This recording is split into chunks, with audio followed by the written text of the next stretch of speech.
London woke to an unfamiliar silence on December 14th, 2025. The usual city noise was gone, replaced by a quiet that felt almost reverent. Just yesterday, 1,000 tractors had thundered through the streets, but now only the sweep of brooms and the cooing of pigeons remained. Mud from distant fields clung to Whitehall's curbstones, and a damp placard, "No farms, no food, no future," leaned against a traffic light. The city bore the marks of the tractor uprising deep grooves in the tarmac, orderly piles of rubbish, and a lingering sense of rural presence. There was no vandalism, just a disciplined statement left behind. The farmers had made their point and departed, leaving only their message and the tracks of their tires on London's conscience. The memory of tractors beneath Nelson's column will not fade quickly. In the quiet, London was left to reflect on the anger that had driven thousands to its heart. Yesterday, London witnessed something extraordinary. Before dawn, convoys of tractors from every corner of the UK rolled into the city, bringing it to a standstill. 2,000 tractors parked bumper to bumper outside Parliament, a breathtaking sight. Farmers handed out apples and potatoes, their message clear: no farms, no food. This was not just a protest about policy, it was a warning about the nation's food security. The protest was peaceful, inviting conversation rather than confrontation. At midday, engines fell silent for a minute's reflection, underscoring what was at stake. As dusk fell, tractor headlights lit up London's landmarks in a surreal spectacle. The day ended without arrests or violence. The farmers had captured the nation's attention. They forced the country's leaders to look, listen, and acknowledge the crisis in the countryside. London was shaken and perhaps awakened. What sparked this uprising? The Greenacre Levy, a new government tax on farmland not meeting strict environmental targets. Intended as a green policy, it penalized land left fallow, wildflower margins, and traditional pasture, regardless of their role in sustainable farming. For many, it felt like a punishment, not an incentive. A dairy farm in Cumbria faced heavy taxes for grazing land. An arable farmer in East Anglia was penalized for leaving fields fallow to restore soil. The policy undermined practices that had sustained British farming for generations.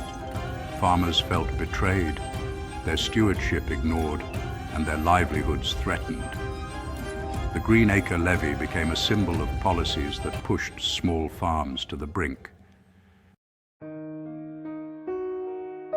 To understand the protest's passion, listen to the farmers. David, a sheep farmer from Yorkshire, said the levy wasn't just about money. It was about respect for generations of knowledge. The tax would cost him $20,000 a year, threatening his family's future.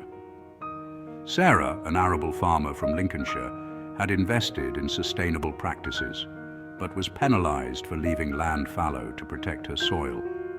The policy, she said, forced her to choose between good farming and financial survival. Tom and Emily from Devon brought their children to London, fearing the tax would force them to sell the herd their grandfather started. "This isn't just our livelihood, it's their inheritance," Emily said. "These are not people resisting change, they are experts feeling ignored and misunderstood." They spoke of sleepless nights, anxiety, and pride turned to frustration. "For the first time, I feel like my own government sees me as a problem, not a partner," one farmer said. That's why they drove for hours to London. They had to be heard. Their stories are the true cost of policy made without understanding. The tractor protest sent shockwaves through Westminster. The government, led by Prime Minister Eleanor Vance, was caught off guard and initially dismissed the protest as a misunderstanding. But as images of gridlocked London dominated the news, rural MPs broke ranks demanding a pause and real dialogue. The opposition seized the moment, promising to repeal the Greenacre levy and positioning themselves as champions of the countryside. The government's stance began to look like stubbornness, not strength. Political lines were drawn between urban policy and rural reality. The Prime Minister now faces a choice: push ahead and risk rebellion, or back down and risk looking weak. The stakes for the government and the country are high. While politicians argued, the public rallied behind the farmers. Londoners offered tea and sandwiches. Black cab drivers honked in support. Social media exploded with messages of solidarity and donations for farmers' costs. Supermarkets pledged support, launching funds and campaigns for British producers. Farm shops saw a surge in customers, and communities organized visits to local farms. The protest sparked a national conversation about food and farming. It reminded the country of its rural roots and the value of local producers.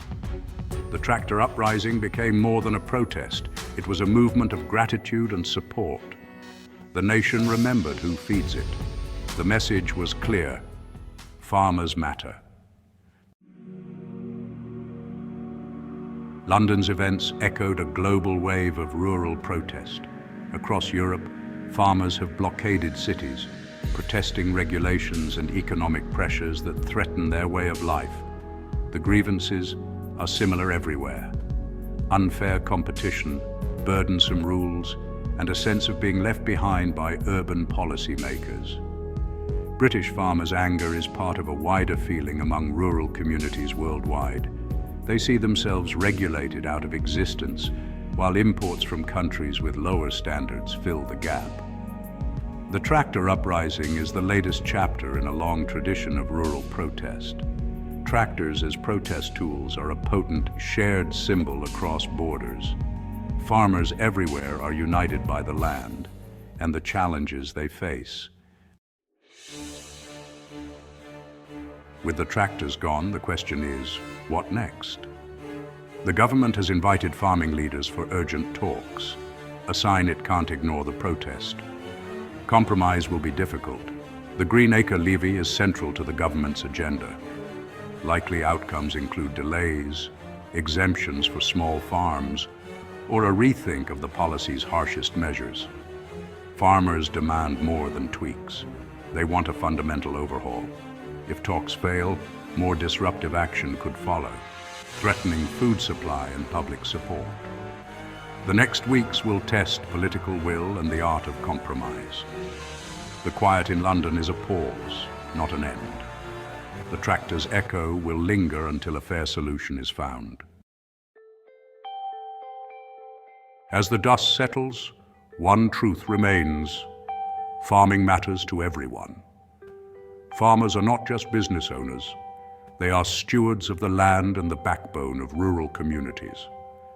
The tractor uprising exposed the disconnect between city and countryside, consumer and producer. It forced us to remember where our food comes from and the value of those who produce it. This moment must lead to lasting change, supporting British farmers, valuing high standards, and demanding fair policies. A fair price for farmers is a small price for food security. The future of British agriculture is at a crossroads. The choices made now will shape our countryside and food supply for generations. Farmers have spoken with dignity and power. The land is not just a commodity, it sustains us all. Without farms, there is no food. Without food, there is no future.